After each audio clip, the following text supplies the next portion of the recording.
My superior kept calling me by a nickname in front of my coworkers. He knew I didn't like it, but he kept doing it anyway. I never argued with him or escalated it. I just changed one thing. And eventually, he stopped using the nickname and started calling me by my real name. We were working on a project with a very tight deadline, and one of my superiors started using a nickname for me.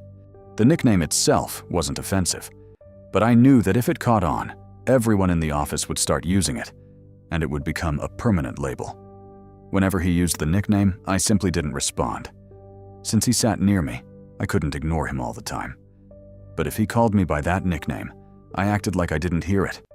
I never laughed. I never encouraged it. But he kept using it anyway, especially when others were around. Of course, I could have simply said, "Please don't call me that. Just use my name." There's nothing wrong with that. But sometimes, no reaction is the best reaction. Then one day, while several coworkers were around, he called the nickname from across the room. I didn't respond. He called it again. Still nothing. Then a third time. Finally, he got frustrated and called me by my actual name.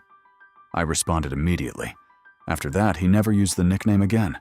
That's when I realized something. A hidden insult doesn't always sound like an insult. Sometimes it's a nickname, a sarcastic joke, or even a compliment with a hidden jab. Sometimes people mean it, and sometimes they think they're just joking.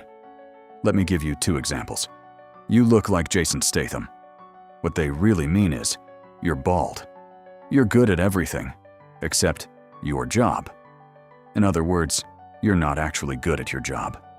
The trick is that these comments sound harmless on the surface, and if you react, they can always say, "Relax, I'm just joking," or "Just kidding." That's what makes them so effective.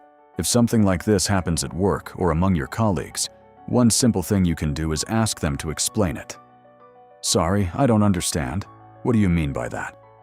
Ask it calmly. The goal isn't to win an argument. The goal is to make the hidden message visible. When someone has to explain a hidden insult, it often stops being funny. The joke is no longer hidden. That's the point. Bring the hidden insult into the open, and it often loses its power. And if it keeps happening, not just to you, but to other people as well, don't be afraid to document it or take it to the right person. Of course, every workplace is different. If someone has authority over your job or evaluations, don't turn it into a power struggle. Stay professional, and if it becomes a pattern, document it and use the proper channels. So, if you're dealing with a nickname issue, you can try this, and don't let it turn into a label. And if you've ever had someone make a sarcastic comment, give you a nickname you didn't like, or hit you with a joke that didn't really feel like a joke, tell me about it in the comments. How did you deal with it? If this video helped you, don't forget to like, share, and subscribe.